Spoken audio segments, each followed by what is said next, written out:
The Ministry of Budget and Economic Planning, by its mandate, is responsible for bilateral economic cooperation, regional economic cooperation, registration of development partners, non-governmental organizations, and international non-governmental organizations.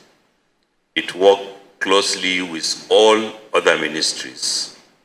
This function came about because the ministry started out as a national planning commission, just like other federal states, and the management of bilateral economic relationship derives from the national planning mandate, which defines what we want to achieve, who we want to relate to achieve that, and understandably, the function resides in the budget and in the budget and planning function. Having said that, and because time is of the essence, and in particular to address the issue that has been in the media, especially in the last 72 hours, in relation to an agreement called Samoa Agreement, which also have different names, Post-Cotonou Agreement, and the more proper formal name, which is Partnership Agreement between the European Union and its member states on the one part, and members of the Organization of the African, Caribbean, and Pacific States of the other part. So if you hear Post-Cotonou Agreement or the Partnership Agreement that I just read, or Samoa Agreement, they meant the same thing. It's called Samoa Agreement because EU and Africa, Caribbean and Pacific countries met in Samoa, which is a country in the Pacific, last year, October, with the intention of signing the agreement. The EU members, 27 of them, have signed the agreement then, and in Samoa, a number of other countries signed. Nigeria was not in attendance, not because we are disputing the agreement, but because the government was just settling down, and we know that we have time to deal with it. The partnership between Nigeria and the Organization of Africa, Caribbean, and Pacific States, OACPS, dates back to the Georgetown Agreement of 1975, which brought together countries in Africa, Caribbean, and Pacific for establishment of a framework for trade and development cooperation with the European Union as its main objective. The Georgetown Agreement, which is also described by some as Lomé Agreement, is the first relationship agreement between this organization of countries in which Nigeria belonged to and the European Union as a body. After the Georgetown Agreement in 2000, the Organization of Africa, Caribbean, and Pacific countries entered into an agreement with the European Union, which is called Cotonou Agreement, which also provides a range of areas of relationship, and from which Nigeria have benefited about 1.7 billion naira in grant alone, which is through the 9th and 10th European Development Fund during the period 2000 to 2020, or 2020 for short. A recent survey shows that over 5,000 water, sanitation, energy, education, and health, and other micro-project interventions were executed in about 4,800 communities in Nigeria over the course of the Cotonou Agreement. In 2018, in anticipation of the expiration of the Cotonou Agreement, the European Union and the Organization of African, Caribbean, and Pacific States launched the process for negotiation of a successor partnership agreement ahead of the expiration of the Cotonou Agreement. At its 107th session in Lomé, Togo, the Organization of African, Caribbean, and Pacific Council of Ministers adopted a negotiated mandate and appointed the Minister of Foreign Affairs of the Republic of Togo, Professor Robert Ducy, as the chair of the Organization of Africa, Caribbean, and Pacific States Central Negotiating Group. In launching the formal process for negotiations on the sidelines of the 73rd UN General Assembly, the essence of the new partnership was to contribute to the attainment of sustainable development in all OACPS countries through strengthened and deepened political and economic partnership with the OACPS as a more effective global player. The following thematic areas constituted the pillars of the negotiation: human rights, democracy and governance in people-centered rights-based societies, peace and security, human and social development, environmental sustainability and climate change, inclusive sustainable economic growth and development, and migration and mobility.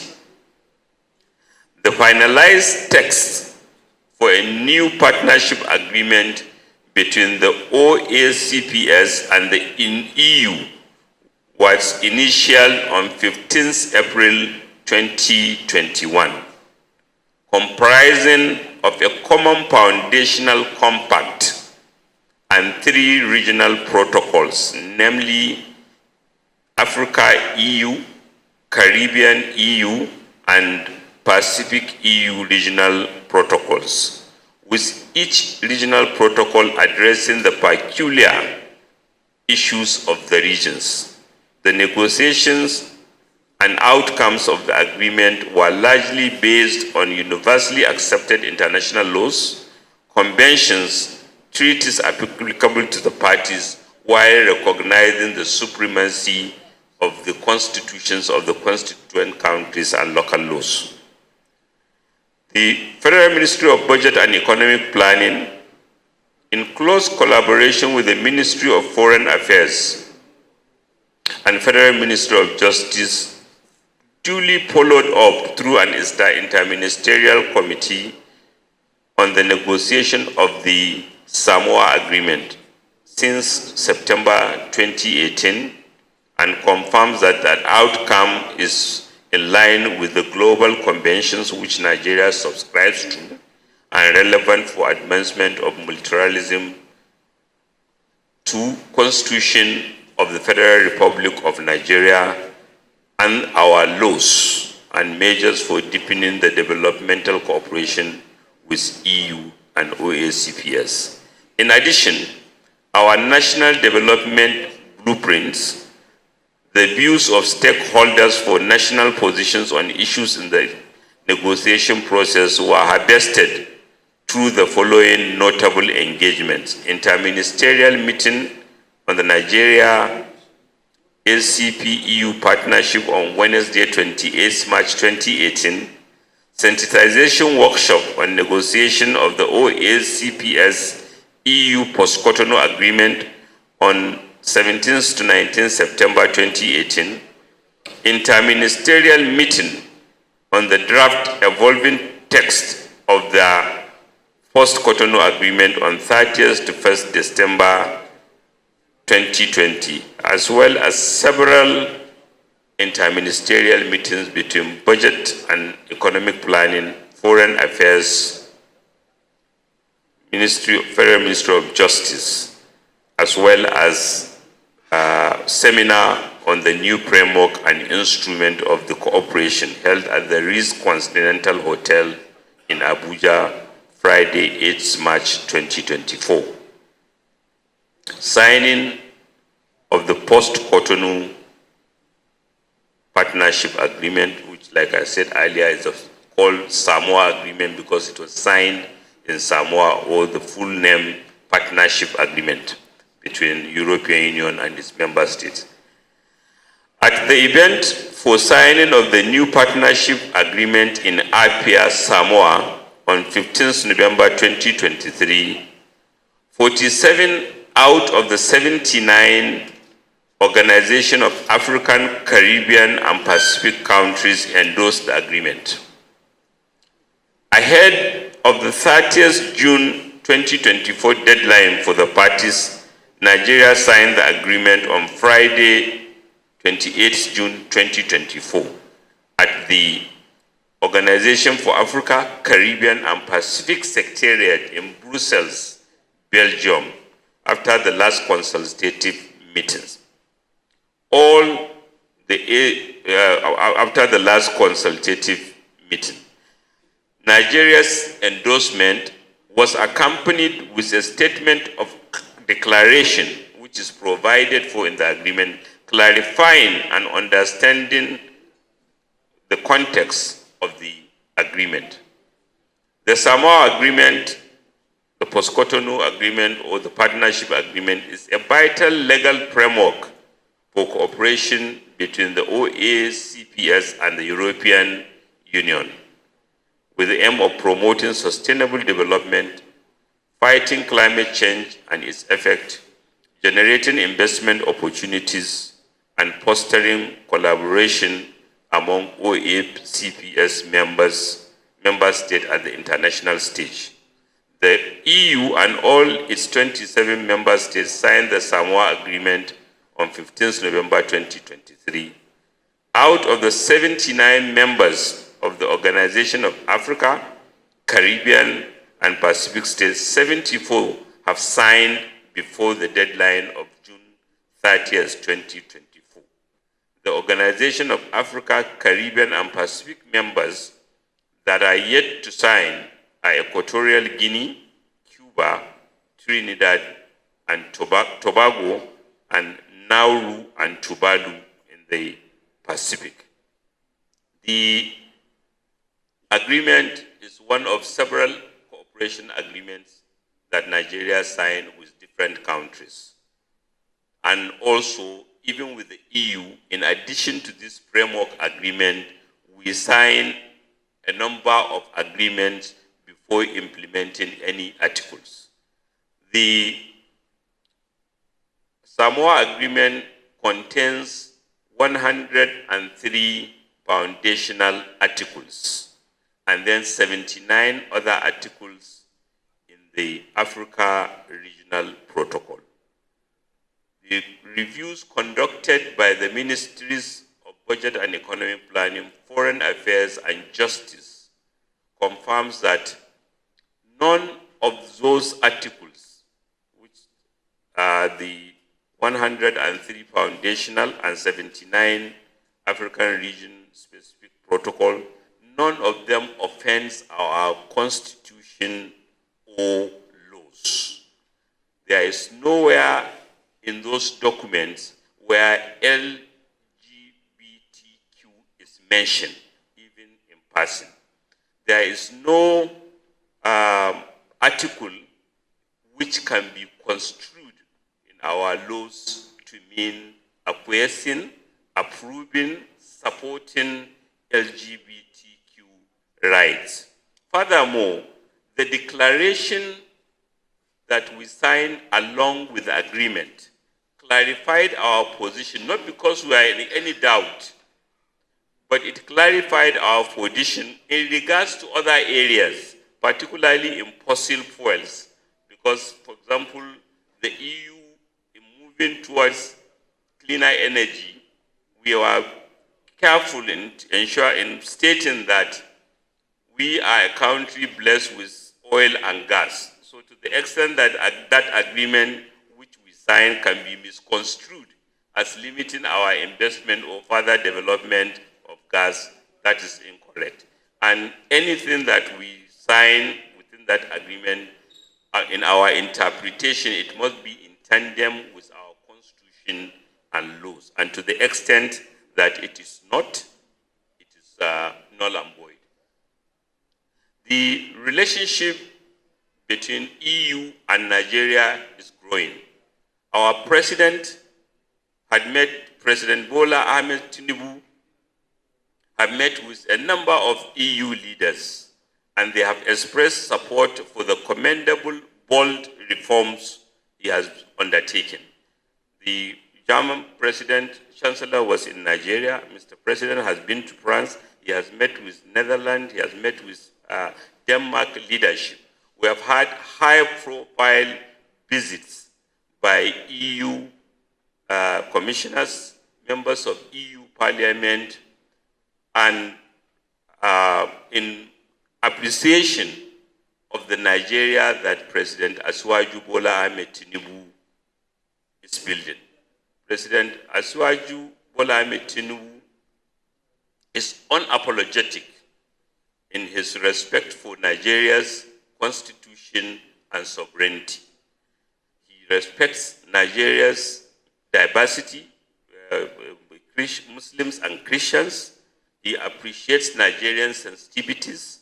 He will never approve or support or engage in anything that can be damaging or that can be seen to be insensitive to our religious or otherwise other sensitivities.